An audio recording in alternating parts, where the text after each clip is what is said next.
யுத்தம் ஒரு பக்கம் விடுதலை புலிகளினால் முன்னெடுக்கப்பட்டு கொண்டிருந்த அதே நேரப்பகுதியில் சூழல் பாதுகாப்புக்காகவே தனித்தனியான அலகுகள் உருவாக்கப்பட்டிருக்கு. ஜனாதிபதி அவர்கள் இயற்கை விவசாயத்தை இதய சுத்தியுடன் தான் மேற்கொண்டாரா என்று கேட்டால் என்னை பொறுத்தவரையில் நான் இல்லை என்றுதான் சொல்றேன். தமிழரசு கட்சியில் ஒரு சுமந்திரனை நீக்குவதால் மாத்திரம் தமிழரசு கட்சி அதில் புரியோடி போயிருக்கக்கூடிய இந்த பிரச்சனைகளுக்கு தீர்வை காணுவார்கள் என்று நான் நினைக்கவில்லை. தமிழ் தேசிய விடுதலை போராட்டம் கூட சாதி மதம் கடந்த ஒரு போராட்டமாகத்தான் முன்னெடுக்கப்பட்டது. அதே மாதிரி இந்த மாவீரர் தினம் என்கிறது அந்த 27ஆம் தேதி இறந்தவர்களுக்கு மாத்திரமல்ல. தடை உத்தரவை என்ன செய்ய முடியும்? நாங்கள் பொது வழியில் போய் அஞ்சலிப்பதை தடை செய்ய முடியும். அன்றைய தினம் என்னதான் தடைகள் நெருக்கடிகள் இருந்தாலும் கூட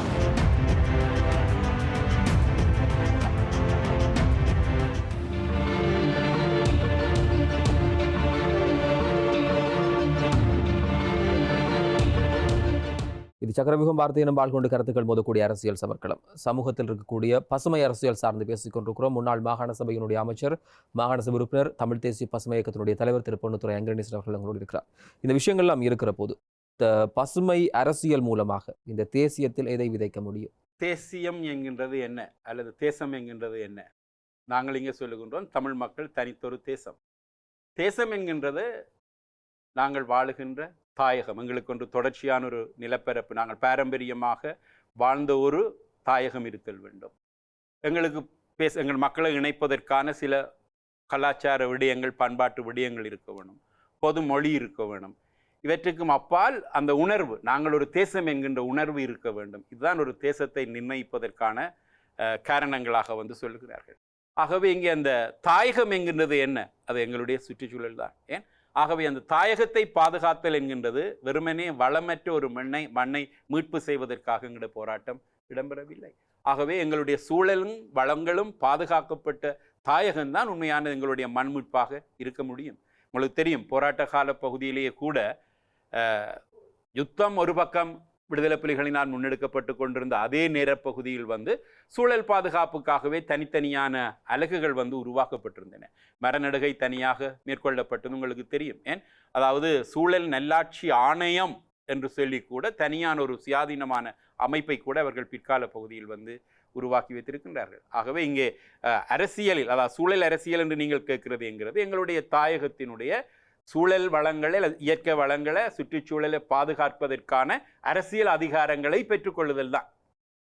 சரி, இந்த விஷயம் இருக்கிற போது இயற்கை உரம் பாவியங்கள், ரசாயனங்கள் இங்கே கிடையாது என்ற விஷயத்தை அரசு சொல்லி இருக்கிறது. ஆனால் இன்னொரு பக்கம் பார்த்தால் பார்க்க முடியாத அளவுக்கு, அது வாங்க முடியாத அளவுக்கு மரக்கறிகளுடைய விலையேற்றம். இந்த நடைமுறை மேற்கொள்ளப்பட்டிருக்கக்கூடிய விதத்தை ஒரு சூழலியலாளராக நீங்கள் சரியாக பார்க்கிறீர்கள்? கொள்கை ரீதியாக இயற்கை வழிக்கு விவசாயம் திரும்ப வேண்டும் என்பதை நான் 100% ஏற்றுக்கொள்ளுகின்றேன். அதில் மாற்று கருத்துக்கு இடமில்லை.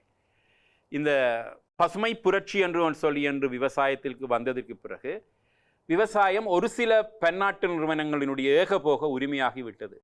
அவர்கள்தான் விதைகளையும் தருவார்கள், அவர்கள்தான் களமருந்துகளையும் தருவார்கள், அவர்கள்தான் பூச்சி மருந்துகளையும் தருவார்கள். சகலதுமே அவர்களுடைய கையில் போய்விட்டது. எங்களுடைய பாரம்பரிய பயிரினங்கள் கூட அற்று இன்று அவர்களினால் மரபணு மாற்றம் செய்யப்பட்டு அதற்கு காப்புரிமையும் அவர்கள் பெற்று வைத்திருக்கின்றார்கள். நாங்கள் இந்த விதைகளை சேமிக்க முடியாதபடிக்கு அந்த காப்புரிமை குறுக்காக நிற்கும். ஆகவே இயற்கை வழிக்கு நாங்கள் திரும்புவதற்கு வேறு காரணங்களும் இருக்கின்றன. அதில் பிரதானமானது எங்களுடைய உடல்நலம், அடுத்தது சூழல். நாங்கள் இந்த இயற்கை ரசாயனங்களை, அதாவது இயற்கை வழி உரங்களை தவிர்த்து செயற்கை ரசாயனங்களை உரங்களாக, பிடகொல்லிகளாக, களநாசினிகளாக பயன்படுத்துகின்ற பொழுது அவை நிலத்தடி நீரைத்தான் சென்றடையும்.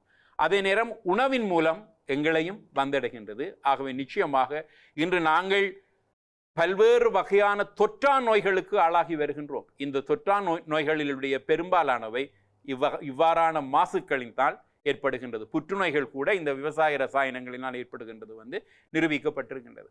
ஆகவே எங்களுடைய பண்டைய விவசாய முறையில் இருந்த இயற்கை விவசாயத்தை நோக்கி நாங்கள் திரும்புவது காலத்தின் கட்டாயம். அதுவும் கொரோனா என்கின்ற இந்த பேரிடர் இயற்கைக்கு நாங்கள் திரும்புதல் குறித்து எங்களை ஆழமாக சிந்திக்க வைத்திருக்கின்றது. அதாவது மிக பெரும் வணிக நிறுவனங்கள் அல்லது பெரிய முதலாளித்துவ நாடுகள் எல்லாம் பொருளாதார ரீதியாக சீர்குலைந்து நாடுகளினுடைய ஒழுங்குமுறையை மாறக்கூடிய நிலை ஒன்று உருவாகி இருக்கின்றது. ஆகவே சகல நாடுகளுமே இயற்கை குறித்து சிந்திக்க வேண்டிய நிலையில் இருக்கின்றார்கள். அந்த வகையில் இயற்கை விவசாயத்தை ஏற்றுக்கொள்கின்றேன். ஆனால் ஜனாதிபதி அவர்கள் இயற்கை விவசாயத்தை இதய சுத்தியுடன் தான் மேற்கொண்டாரா என்று கேட்டால் என்னை பொறுத்தவரையில் நான் இல்லை என்று தான் சொல்லுவேன். காரணம், இந்த இயற்கை உரங்களுக்கு பதிலாக அவர் செயற்கை உரங்களை இறக்குமதி செய்கின்ற பொழுது அவருக்கு பெருமளவுக்கு பணம் தேவைப்படுகின்றது.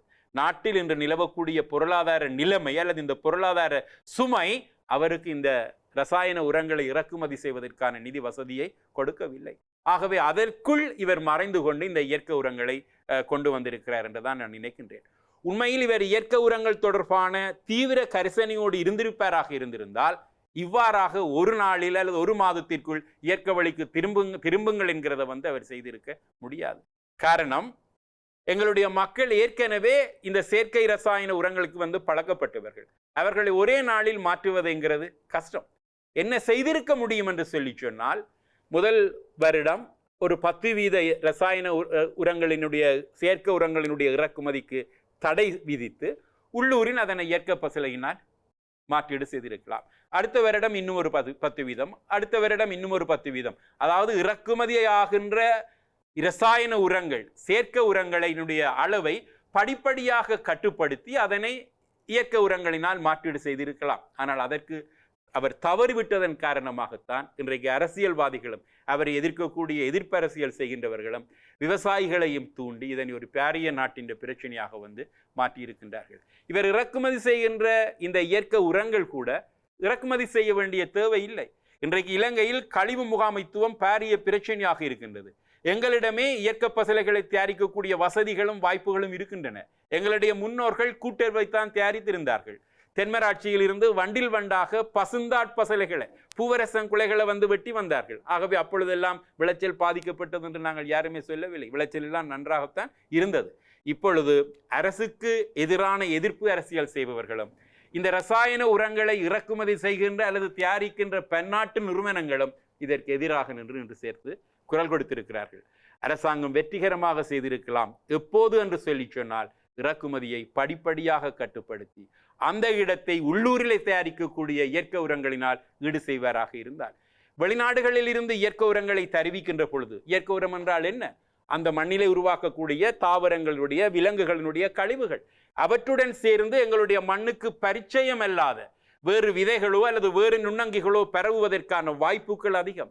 ஏற்கனவே இந்திய இராணுவம் இங்கு நிலை கொண்டிருந்த காலப்பகுதியில் அவர்கள் திட்டமிட்டு கொண்டு வந்தார்கள் நான் என்றுமே சொன்னதில்லை. தவறுதலாக அவர்களுடைய உணவுக்காக கொண்டு வந்த ஆடுகளுடனோ அல்லது இராணுவ தளவாடங்களினோடோ சேர்ந்து வந்த பார்த்தீனியம் விதைகள் இன்றைக்கு ஒரு பகாசுர களையாக எங்களுடைய விவசாய நிலங்கள் முழுக்க ஆக்கிரமித்திருக்கின்றது. அது மாதிரியான வாய்ப்பு எங்களுடைய மண்ணுடன் தொடர்பெற்ற பிற தேசங்களில் இருந்து இயற்கை உரங்களை கொண்டு வருகின்ற பொழுது நுழைவதற்கான வாய்ப்பு அதிகம். ஆகவே இயற்கை உரங்களை இங்கு நாங்கள் உற்பத்தி செய்யலாம். அதற்கான அவகாசத்தையும் இவர் வழங்கி இருக்கணும் என்கிறதான் என்னுடைய நிலைப்பாடு. இன்னொரு விஷயம்தான், குறிப்பாக இந்த நாகவிகாரை தொடர்பிலே பல்வேறுபட்ட விஷயங்கள் பேசப்படுது. யாழ் நகர் மத்தியில் இருக்கக்கூடிய ஒரு நீர் தேங்கக்கூடிய அல்லது மழை நீரை சேமிக்கக்கூடிய ஒரு திட்டம். என்றால் நிலத்தடி நீருக்கான மிகப்பெரிய பாதிப்புகளை யாழ் மாவட்டம் எதிர்கொள்ளக்கூடிய காலம் வெகு தொலைவில் கிடையாது. அப்படி இருக்கிற போது நாகவிகாரையினுடைய விகாராதிபதி இந்த குளம் புனரமைக்கப்படுவது தொடர்பாக யாழ் மாநகரத்துக்கு முதல்வருக்கு எதிராகவும் பல்வேறுபட்ட கருத்துக்களை சொன்னார். உண்மையில் இது தொடர்பிலே ஒரு சூழலியலாளராக சூழலியலை செய்யக்கூடிய ஒரு அரசியல்வாதியாக உங்களுடைய நிலைப்பாடு என்ன? விகாராதிபதியினுடைய கருத்து தவறானது. இதில் 2 விடயம் இருக்கின்றது. இதனை நாங்கள் ஒரு பௌத்த மதம் சார்ந்து மத எதிர்ப்புவாதமாக பார்க்கவில்லை. காரணம், பௌத்த விகாரை இருப்பது கூட ஒரு இந்து ஆலயத்திற்கு சொந்தமான காணிதான். அவர் இந்த விகாரியை அமைக்க விரும்பின பொழுது மத நல்லிணக்கம் கருதி யாழ்ப்பாணத்தில் இருக்கக்கூடிய ஒரு இந்து ஆலயம் தனது காணியை இவருக்கு வழங்கி இருக்கின்றது. அந்த காணியில் தான் இவர் இப்பொழுதும் இருக்கின்றார். ஆகவே அப்படிப்பட்ட ஒரு யாழ்ப்பாண மண்ணிலிருந்து நாங்கள் நாகவிகாரைக்கு அருகாமையில் இருக்கக்கூடிய ஒரு குளத்தினுடைய கருத்தினிலேயே நாங்கள் நாகவிகாராதிபதிக்கு எதிராக எடுப்பமாக இருந்தால் யாரும் அதனை பௌத்த மதத்துக்கு எதிரான கண்ணோட்டத்தோடு பார்க்க வேண்டும் என்ற அவசியம் இல்லை. அந்த குளம் என்கின்றது மிக முக்கியமான ஒரு இடத்தில் இருக்கின்றது. எங்கே இருக்கின்றது என்று சொன்னால், யாழ் நகரத்தினுடைய இதய பகுதியினுடைய நுழைவாசல். அது ஒரு சாக்கடைகளினால் நிரம்பி வழிகின்ற, உண்மையில் அதனுடைய நோக்கம் எதற்காக உருவாக்கப்பட்டது? பல்வேறு குளங்கள், இப்போ திருநெல்வேலியில் இருக்கக்கூடிய பரவக்குளம், அது அப்படியே கனெக்ட் பண்ணப்பட்டு வீராளியம்மன் கோயில் இருக்கக்கூடிய குளம். அதாவது பல்வேறு குளங்களிலும் மழை பெய்கின்ற பொழுது மழை நீர் நிரம்பி வழிகின்ற நீரை ஒரு படிமுறையாக ஆரிய குளத்திற்கு கொண்டு வந்து அங்கிருந்து கடலுக்கு அனுப்புகிற ஒரு தொழில்நுட்பத்தில் தான் இந்த குளம் வந்து உருவாக்கப்பட்டது. எங்களுடைய பண்டைய தமிழர்களினுடைய தொழில்நுட்ப அறிவை பறைசாற்றக்கூடிய ஒரு குளம். ஆனால் துரதிர்ஷ்டவசமாக கடலுக்கு போகக்கூடிய பாதைகள் அடைக்கப்பட்டு பல்வேறு வகையான கட்டுமானங்கள் எல்லாம் சரியான நீர் போக்குவரத்துக்கு இடையூறை செய்தபடியால் அது ஒரு சாக்கடை குளமாக மாறிவிட்டது. ஆகவே அதனை புனரமைக்க வேண்டிய ஒரு கடப்பாடு இருக்கின்றது. அதை புனரமைப்பதன் மூலம் முதலாவது எங்களுடைய நிலத்தடி நீர் கழிவுகளினால் மாசடைதல் தவிர்க்கப்படுகின்ற சூழலியல் முக்கியத்துவம் அந்த குளத்துக்கு இருக்கின்றது. அதற்கப்பால் அது ஒரு இயற்கை வனப்பிடமாக மாறும். நான் ஏற்கனவே குறிப்பிட்டது போன்று ஜாழ்நகரினுடைய இதயத்துக்குள் நுழைகின்ற ஒரு நுழைவாசல். ஆகவே அந்த நுழைவாசல் என்கின்றது ஒரு சூழல் சார் ஒரு தலமாக நிச்சயமாக மாறும். ஒரு பொழுதுபோக்கு தலமாக அது வந்து மாறும். அதை நாங்கள் சுற்றுலா என்று சொல்லி பெரிதாக விஸ்தரிப்பதற்கு அங்கே எதுவுமே இல்லை. ஆனால் ஒரு பொழுதுபோக்கு தலமாக மாறும். ஆனால் அதனை நகவிகாராதிபதி குறிப்பிட்டது போன்று அது ஒரு கலாச்சார சீர்கேடுக்குரிய நிலையமாக மாறும் என்று நாங்கள் முன்கூட்டியே அனுமதிக்க முடியாது. காரணம் அது மாநகர சபையினுடைய நிர்வாகத்திற்கு கட்டுப்பட்டது. ஆகவே அவர்கள் பல்வேறு வகையான இறுக்கமான நடவடிக்கைகளை பின்பற்றுவதன் மூலம் எந்த வகையான கலாச்சார பிறழ்வுக்கும் ஆளாகாத ஒரு இடமாக அதனை நிர்வகிப்பதுடன் அருகே இருக்கக்கூடிய ஆலயங்களுக்கும் அது பௌத்த விகாரியாக இருக்கலாம், இந்து ஆலயமாக இருக்கலாம், அல்லது பொதுமக்களுக்கும் எந்த விதமான இடையூறும் ஏற்படாத வகையில் நிச்சயமாக அவர்களினால் அதனை பராமரிக்க முடியும். அந்த உறுதிப்பாட்டை மேற்கொண்டு அவர்கள் தொடர்ந்து முன்னேறுவார்கள் என்ற நம்பிக்கை எனக்கு இருக்கின்றது. இருக்கும்போது குறிப்பாக இந்த வவுனியாவிலே அண்மையிலே வலிந்து காணாமலாக்கப்பட்டவர்களுடைய போராட்ட முறையில் தெரிவிக்கப்பட்டிருக்கக்கூடிய ஒரு கருத்து, தமிழ் நீங்கள் முன்பாக மாகாண சபை தேர்தலில் வேட்பாளராக இருந்து வெற்றி பெற்றிருக்கக்கூடிய தமிழ் தேசிய கூட்டமைப்பு, அதிலும் குறிப்பாக தமிழரசு கட்சியினுடைய சின்னத்திலே போட்டுள்ளதாக சொன்னீர்கள். அந்த கட்சியிலிருந்து இப்போதைய நாடாளுமன்ற உறுப்பினர் ஜனாதிபதி சட்டத்தரணி எம்.ஏ. சுமந்திரன் அவர்களை நீக்க வேண்டும் என்கிற ஒரு விஷயத்தை அவர்கள் சொன்னார்கள். இதை நீங்கள் எப்படி பார்க்கிறீர்கள்? தமிழரசு கட்சியில் ஒரு சுமந்திரனை நீக்குவதால் மாத்திரம் தமிழரசு கட்சி வந்து அதில் புரியோடி போயிருக்கக்கூடிய இந்த பிரச்சனைகளுக்கு தீர்வை காணுவார்கள் என்று நான் நினைக்கவில்லை. முதலாவது ஒரு கட்சியிலிருந்து நான் உறுப்பினராக இருந்திருந்தால், தமிழரசு கட்சியில் உறுப்பினராக இருந்திருந்தால் அந்த கட்சி சம்பந்தமான விமர்சனங்களை முன்வைப்பதற்கு எனக்கு அந்த கட்சியிலிருந்து நீக்குவதா சேர்ப்பதா என்கிற விமர்சனங்களை என்னால் முன்வைக்க முடியும். ஆனால் நான் அந்த கட்சியினுடைய உறுப்பினர் அல்ல. ஆகவே எனக்கு அவரை நீக்குங்கள் என்று சொல்லி அந்த கட்சிக்கு அறிவுறுத்தல் கொடுப்பதோ வேண்டுவதோ என்னால் முடியாத ஒன்று. ஆனால் சுமந்திரன் தொடர்பான விமர்சனத்தை என்னால் வந்து வைக்க முடியும். அவர் தமிழ் தேசிய நீக்கம் செய்கின்ற அரசியலில் தீவிரமாக ஈடுபட்டு வருகின்ற ஒருவர். ஆகவே அந்த வகையில் அவர் தமிழ் தேசிய அரசியலில் இருந்து வெளியேற்றப்பட வேண்டிய ஒருவர் என்று நான் பொதுவாக ஒரு குரலை வைக்க முடியுமே தவிர தமிழரசு கட்சியில் இருந்து நீக்குங்கள் என்று சொன்னால் நான் அந்த கட்சிக்கு உடன்பட்டவனாக கட்சியினுடைய உறுப்பினராக இருக்க வேண்டும். நான் அவ்வாறான ஒரு உறுப்பினர் அல்ல. ஆனால் அவர் நிச்சயமாக தமிழ் தேசிய அரசியலை நீக்குகின்ற, அதாவது எங்களுடைய தேசிய அரசியலில் இருந்து தமிழ் தேசியத்தை எலிமினேட் பண்ணுகின்ற நீக்குகின்ற ஒருவராகத்தான் அவருடைய அரசியல் வந்து எப்பொழுதுமே அமைந்திருக்கின்றது. குறிப்பாக இந்த இன்னொரு விஷயம் தான் மிக தீர்க்கமாக பேசப்படக்கூடியதாக இருந்தது. இதுவரை காலமும் இந்த நினைவேந்தல் செய்யக்கூடியது, விளக்கேற்றி வழிபடக்கூடிய மாதமாக இந்த கார்த்திகை இருந்தது. ஒரு பக்கம் பார்க்க போனால் நீதிமன்ற படியேறி காவல்துறைகள் அதற்கு எதிராக தடைகளை கொண்டு வருகிறார்கள். அப்படி ஒரு பக்கம் பிரச்சனை இருந்தாலும் வந்து மக்கள் வீடுகளில் விளக்கேற்றி தங்களுடைய உறவுகளை அஞ்சலிக்கூடிய ஒரு வாய்ப்பு இருக்கிறது. இப்படி இருக்கிற போது குறிப்பாக வடகிழக்கிலே இருக்கக்கூடிய ஆயர்கள், 4 பிரதானமான ஆயர்கள், அவர்கள் சேர்ந்து ஒரு அறிக்கை ஒன்றை வெளியிட்டார்கள். இத்தனையாம் திகதி நீங்கள் எல்லாம் விளக்கேற்றுங்கள். அதிலும் குறிப்பாக எங்களுடைய நினைவேந்தல் வாரம் ஆரம்பிக்கக்கூடிய நாட்கள் கூட அந்த விஷயம் வரவில்லை. அதுக்கு முன்பாக வரக்கூடிய திகதி அறிவித்து இந்த திகதியிலே விளக்கேற்றுங்கள் என்று சொல்வது. ஒரு காலத்தில் அவர்களெல்லாம் மிக தீவிரமாக இந்த விஷயங்களில் தேசியத்திற்காக பாடுபட்டிருக்கூடியவர்கள். அவர்களுடைய மாற்றம், அதன் பின்னால் ஏதும் விஷயங்கள் இருந்து கொண்டுதான் அவர்கள் இப்படி பேச தூண்டி இருக்கிறதா? உங்கள் பார்வை எப்படி இருக்கிறது? உண்மையில் தமிழ் தேசிய விடுதலை போராட்டத்தில் கத்தோலிக்க ஆயர்கள், குருவானவர்கள் ஒரு வெள்ளாடை தரித்த கருத்துரை போராளிகளாக சர்வதேசத்துக்கு எங்களுடைய போராட்டத்தின் நியாயத்தை வலுவுடன் சொல்லக்கூடியவர்களாக இருந்து வந்திருக்கிறார்கள். அத்தகைய ஒரு அமைப்பில் இருந்துதான் இன்று இந்த நினைவு தினங்களை மாற்றுகின்றது தொடர்பான ஒரு அறிக்கை வந்து வெளிவந்திருக்கின்றது. நிச்சயமாக அது தமிழ் மக்களுக்கு கவலை தரக்கூடிய விடயமாகத்தான் எல்லோராலும் பார்க்கப்படுகின்றது. அவர்களுடைய அறிக்கையில் என்ன குறிப்பிட்டிருக்கின்றார்கள் என்று சொன்னால், வழமையில் நவம்பரில் கார்த்திகையில் கடைபிடிக்கப்படுகின்ற நினைவு தினத்துக்கு பல்வேறு தரப்புகளில் இருந்தும் கெடுபிடிகள் வருகின்றன. இவற்றை கருத்தில் கொண்டுதான் சொல்லப்படுகிறது. ஆகவே மாவீரர் தினத்தை மாற்றுங்கள் என்கிறது தான் அதனுடைய நிலைப்பாடு. அவர்கள் இன்று ஒரு அறிக்கை விட்டிருக்கின்றார்கள். அதில் தாங்கள் எல்லோருக்கும் பொதுவானதாக சொல்லவில்லை, எம் மக்கள் என்று சொல்லி குறிப்பிட்டிருக்கின்றோம். எம் மக்கள் என்கின்றது கத்தோலிக்கர்களை குறிக்கும் என்கிறது தான் அவர்களுடைய விளக்கமாக இருக்கின்றது. என்னால் அதனையுமே ஏற்றுக்கொள்ள முடியவில்லை. எம் மக்கள் அல்ல, அவர்கள் எம் மதத்தவர்கள் தான். அவர்கள் சொல்லுவதாக இருந்தால் எம் மதத்தவர்கள் என்று சொல்லலாம். எம் மக்கள் என்கின்றது இங்கே நாங்கள் மதத்தால் என்றைக்குமே பிளவுண்டிருக்கவில்லை. தமிழ் தேசிய விடுதலை போராட்டம் கூட சாதி மதம் கடந்த ஒரு போராட்டமாகத்தான் முன்னெடுக்கப்பட்டது. எங்களுடைய இலக்குமே தமிழ் மக்கள் சாதிகளையும் மதங்களையும் கடந்து ஒன்றிணைப்பவர்களாக இருக்க வேண்டும் என்பதாகத்தான் இருந்தது. ஆகவே இங்கே இந்த நிலைப்பாடு என்கின்றது நான் எப்படி அதனை பார்த்தேன் என்று சொல்லி நான் உங்களுக்கு விரும்புகின்றேன். இலங்கை அரசாங்கம் யுத்தம் முடிந்த உடனேயே எங்களுடைய மாவீரர் துயிலும் இல்லங்கள் எல்லாவற்றையுமே அப்படி இருந்த இடமே தெரியாமல் அழித்தொழித்தார்கள். அது ஒரு யுத்த வெறியின் வெளிப்பாடோ அல்லது விடுதலை புலிகளின் மீதான வன்மத்தின் வெளிப்பாடோ என்று சொல்லி நாங்கள் நினைக்கிறது தப்பு. அவ்வாறு அல்ல.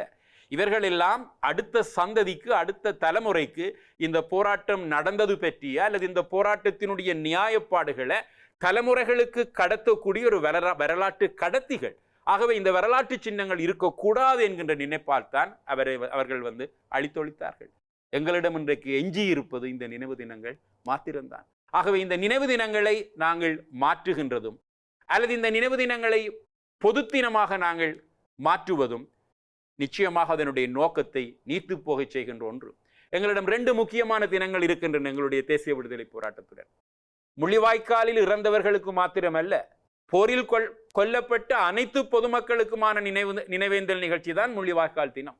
அதே மாதிரி இந்த மாவீரர் தினம் என்கின்றது அந்த 27ஆம் தேதி இறந்தவர்களுக்கு மாத்திரமல்ல, அவர் வெவ்வேறு காலப்பகுதிகளில் தங்களுடைய இன்னுயிரை ஈர்ந்த போராளிகளுடைய நினைவுதான்.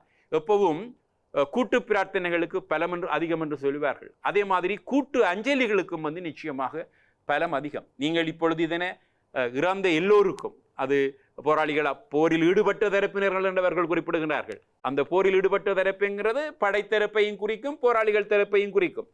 பொதுமக்கள் அதை சகலரையும் குறிக்கின்றார்கள். எல்லாருக்குமான ஒரு பொது தினமாக அதனை நகர்த்துவதும் திகதியை மாற்றுவதும் அந்த திகதிகள் குறித்து நிற்கின்ற வீரியத்தை அது காவுகின்ற எங்களுடைய போராட்டத்தினுடைய வலிமையை நீர்த்து போக செய்கின்ற விடமாகவே கருதப்படுகிறது. இதனால் தான் நான் ஒரு இடத்தில் குறிப்பிடுகின்ற பொழுது இராணுவம் எங்களுடைய நினைவு இடங்களை மாவீரர் துயிலும் இல்லங்களை அழித்த ஒரு செயலுக்கு ஒப்பானதாக இது அமைந்துவிடும், இந்த நினைவுகளை அளிக்கின்ற இந்த செயல்முறை என்று சொல்லி கூட குறிப்பிட்டிருந்தேன். எந்த வகையிலும் இதனை நாங்கள் ஏற்றுக்கொள்ள முடியாது. இராணுவத்தின் கெடுபிடி இருக்கும். அவர்கள் காவல்துறையின் மூலம் எங்களுக்கு தடை உத்தரவை வழங்குவார்கள். தடை உத்தரவை என்ன செய்ய முடியும்? நாங்கள் பொது வழியில் போய் அஞ்சலிப்பதை தடை செய்ய முடியும். அன்றைய தினம் என்னதான் தடைகள் நெருக்கடிகள் இருந்தாலும் கூட எல்லா பொதுமக்களுமே தங்களுடைய வீடுகளிலோ அல்லது நினைவுகளிலேயோ கூட அவர்களை அந்த மறவர்களை வணங்குகின்ற ஒரு நினைவு இடம்பெற்றுத்தான் வருகின்றது. ஆகவே நாங்கள் அதனை மாற்றக்கூடாது என்கின்றது. காலம் வருகின்ற பொழுது வெளிப்படையாக இவர்கள் அஞ்சலிக்கு செய்வார்கள். ஆகவே நாங்கள் மாற்ற வேண்டாம், மாற்றக்கூடாது என்கிறது தான் என்னுடைய கருத்து. மிக முக்கியமான ஒரு விஷயம் இருக்கிறது. ஒரு வருடத்துக்கு முன்பாக இந்த சில உள்ளூராட்சி சபைகளில் இடம்பெற்றக்கூடிய சில ஆட்சி மாற்றங்கள், யாழ் மாநகர சபை அதே போல நல்லூர் பிரதேச சபை கணிசமான விஷயங்களில் இதில் பேசப்படக்கூடியதாக இருந்தது. வரவு செலவு திட்டம் தோற்கடிக்கப்பட்டதன் மூலம் அந்த ஆட்சி மாற்றம் என்பது நிகழக்கூடியதாக இருந்தது. அப்போது நல்லூர் பிரதேச சபையிலே உங்களுடைய கட்சி சார்ந்திருக்கக்கூடிய 2 உறுப்பினர்கள் அங்கே இருக்கிறார்கள். தமிழ் தேசியத்தை பொறுத்தவரை தமிழ் தேசிய கூட்டமைப்பு சார்பில் ஒரு வேட்பாளர் போட்டியிட்டார். அதே போல யாழ்ப்பாணம் மாநகர முதல்வருடைய தரப்பில் இருக்கக்கூடிய மணிவன் தரப்பில் இருக்கக்கூடிய ஒருவரும் அங்கே போட்டியிட்டார். அப்போ நீங்கள் முன்பாக இருந்திருக்கக்கூடிய தமிழ் தேசிய கூட்டமைப்பிலிருந்து போட்டியிட்டிருக்கக்கூடிய ஒருவருக்கு உங்களுடைய 2 உறுப்பினர்களையும் ஆதரவு கொடுக்காமல் வேறு ஒரு தரப்புக்கு ஆதரவு கொடுக்க சொல்லி அதன் மூலமாக வேறொருவர் வெற்றி பெற்றிருக்கிறார். உண்மையில் ஏன் தமிழ் தேசியத்தை தோற்கடிக்க அங்கே உங்களுடைய உறுப்பினர்களை பயன்படுத்தினீர்கள்? முதலில் ஒன்றை நான் நிராகரிக்கிறேன். தமிழ் தேசியத்தை தோற்கடிக்க என்று சொல்லாதீர்கள். தமிழ் தேசிய கூட்டமைப்பை தோற்கடித்தல் என்கிறது வேறு, தமிழ் தேசியத்தை தோற்கடித்தல் என்கிறது வேறு. தமிழ் தேசிய கூட்டமைப்பு தான் தமிழ் தேசியம் என்கிற நிலைப்பாடையும் இன்றைய நிலையில் என்னால் ஏற்றுக்கொள்ள முடியாது. அது நாங்கள் அங்கே விடுவோம். இப்போ என்னென்று சொன்னால், நல்லூர் பிரதேச சபை அமைக்கப்பட்ட பொழுது என்னுடைய 2 வேட்பாளர்களும் தமிழ் தேசிய மக்கள் முன்னணி ஒருவரை பிரேரித்திருந்தார்கள் அந்த சபையினுடைய தவிசாளராக. தோற்போம் என்று தெரியும், எண்ணிக்கை காணாது என்று தெரியும். ஆனால் நான் மக்கள் முன்னணி நிறுத்தின அந்த வேட்பாளருக்கு என்னுடைய 2 உறுப்பினர்களையும் வாக்களிக்க வைத்தேன். என்னென்று சொன்னால், கொள்கை சார்ந்த நிலைப்பாடாக அது இருக்கட்டும் என்பதற்காக. ஆனால் தமிழரசு கட்சியைச் சேர்ந்த ஒருவர் தவிசாளராக தெரிவானார். அதன் பின்னர் என்னுடைய 2 உறுப்பினர்களுக்கும் நான் இட்ட கட்டளை என்னென்று சொன்னால், எந்த சந்தர்ப்பத்திலும் அந்த தவிசாளர் அவர் தமிழரசு கட்சியாக இருக்கட்டும், அல்லது தமிழ் தேசிய கூட்டமைப்பாக இருக்கட்டும், அவர் முன்னெடுக்கின்ற எந்த வேலை திட்டங்களுக்கும் ஆக்கபூர்வமான வேலை திட்டங்களுக்கு நீங்கள் எதிர்க்கட்சி வரிசையில் இருந்து கொண்டு எந்த குந்தகங்களையும் செய்யக்கூடாது, பரிபூரண ஆதரவை கொடுங்கள் என்று சொல்லியிருந்தேன். அவ்வாறு தான் நிகழ்ந்தது. ஆனால் அவர்களுக்குள் தமிழ் தேசிய கூட்டமைப்பில் இருக்கக்கூடிய கட்சிகளுக்குள் பிரச்சனை. அந்த தவிசாளரை நீக்கி அந்த பிரதேச சபையில் இருக்கக்கூடிய இன்னொரு கட்சியினுடைய கூட்டமைப்பில் அங்கம் வகிக்கின்ற இன்னொரு கட்சியில் இருக்கக்கூடிய உறுப்பினர் தான் தவிசாளராக வருவதற்கு முயற்சித்து பாதுகிட்டை தோற்கடித்தால் தான் வேட்பாளராக போட்டியிடுகின்ற பொழுது எங்களுடைய வேட்பாளரை தனக்கு வாக்களிக்கவும் கோரியிருந்தார். உண்மையில் ஒரு கட்சியில் இருக்கக்கூடிய ஒருவர் அதே கட்சியில் இருக்கக்கூடிய தவிசாளரை தோற்கடித்து தான் மீளவும் தவிசாளராக வருவதற்கு முயற்சிக்கிறதுங்கிறது மிக அலங்கோலமான செயலாகத்தான் நான் பார்க்கின்றேன். வடக்கு மாகாண சபையில் நிகழ்ந்த குழப்பங்களுமே இதே மாதிரியான ஒரு அடிப்படையானதுதான். ஆகவே நாங்கள் அதனை ஏற்றுக்கொள்ளவில்லை. என்னுடைய உறுப்பினர்களுக்கு அவர்கள் சொன்னது, அவ்வாறு தான் தவிசாளராக வந்தால் என்னுடைய பிக்கப்பை உங்களுடைய பாவிப்பதற்கு தருவேன் என்று சொல்லி சொன்னார்கள். அந்த கட்சியினுடைய தலைவர் கொழும்பில் இருந்தோ மன்னாரில் இருந்தோ என்னுடன் தொலைபேசியில் தொடர்பு கொண்டு தன்னுடைய வேட்பாளரை ஆதரியுங்கள், உங்களுக்கு அவர்கள் மூலம் கிராமத்துக்கு செய்ய வேண்டிய வேலை திட்டங்களில் முன்னுரிமை அளிப்பதாக சொன்னார்கள். ஆனால் அதனை என்னால் ஏற்றுக்கொள்ள முடியாது. நான் எங்களுடைய அவைத்தலைவர் CVK சிவஞானம் ஐயா அவர்களுடன் தொடர்பு கொண்டு அவரும் எனது அலுவலகத்துக்கு வந்திருந்தார். நான் இந்த நிலைமையை விளங்கப்படுத்தினேன். ஒரு தவிசாளர் இருக்கின்றார். அந்த தவிசாளரை ஆட்சி கவிழ்ப்பு செய்வதற்காக முனைகின்ற ஒருவரை இப்பொழுது நீங்கள் திருப்பி வேட்பாளராக நிறுத்தப் போகின்றீர்கள். அவருக்கு நாங்கள் வாக்களித்து அவரை வெல்ல வைப்போமாக இருந்தால் அது அறமே ஆகாது, அரசியலில் அறமே ஆகாது. நானாகவே அவர்களுக்கு நாங்கள் ஆதரவு அளிக்க மாட்டோம். ஆகவே நீங்கள் இருக்கக்கூடிய தலைவரை மாற்றி வேறு ஒருவர் தான் வேணும் என்று சொன்னால் அதே நீங்கள் கோருகின்ற புதிதாக வர கோருகின்ற கட்சியில் இருக்கக்கூடிய இன்னொரு நல்ல வேட்பாளருக்கு கொடுங்கள். அதாவது உச்சதியில் உட்குத்தில் ஈடுபடாத ஒரு ஆளை விடுங்கள், நாங்கள் அவருக்கு ஆதரவு அளிக்கின்றோம் என்று சொல்லி சொன்னார்கள். என்னுடைய நிலைப்பாட்டை அவரும் ஏற்றுக்கொண்டார். வெளிப்படையாகவே நாங்கள் எல்லாருக்கும் தெரிவித்து விட்டுத்தான் நாங்கள் இந்த வாக்களிப்பை நாங்கள் வழங்கியிருந்தோம். ஆகவே இது தமிழ் தேசிய கூட்டமைப்புக்கு நாங்கள் எதிராக வாக்களித்ததன் மூலம் நாங்கள் அதனை தமிழ் தேசியத்துக்கு எதிராக தொழிற்பட்டதாக சொல்கிறது ஏற்றுக்கொள்ள முடியாது. இந்த இடத்தில் பிரதேச சபை ஒரு சிறிய அலகு.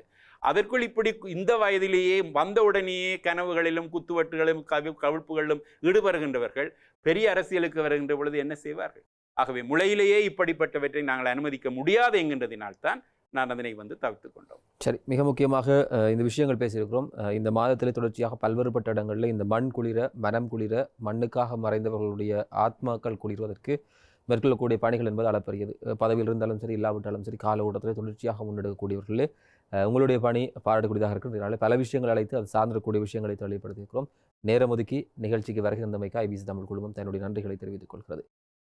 குறிப்பாக இன்றைய நாளிலே வடக்கு மாகாண சபையினுடைய அமைச்சர், முன்னாள் அமைச்சர், அதேபோல் தமிழ் தேசிய பசுமை இயக்கத்தினுடைய இப்போதைய தலைவர் திரு பொன்னுத்துரை ஐங்கரன்ஸ் அவர்கள், நீங்கள் கேட்க வேண்டிய பல்வேறுபட்ட கேள்விகளுக்குரிய பதில்கள் இதன் மூலமாக வெளிப்பட்டிருக்கும் என்ற நம்பிக்கையிலே இந்த மாதம் மண் குளிர, மரம் குளிர, மறவர்களுடைய மறைவு குறித்த நினைவுகள் மீள திரும்ப இந்த மரநடுகை செய்யுங்கள் என்கிற ஒரு அழைப்பை அவர்கள் விடுத்திருக்கிறார்கள். இந்த மாதம் பூராக மரநடுகைக்கு ஒரு மாதமாகவும் பிரகடனப்படுத்தியிருக்கிறார்கள்.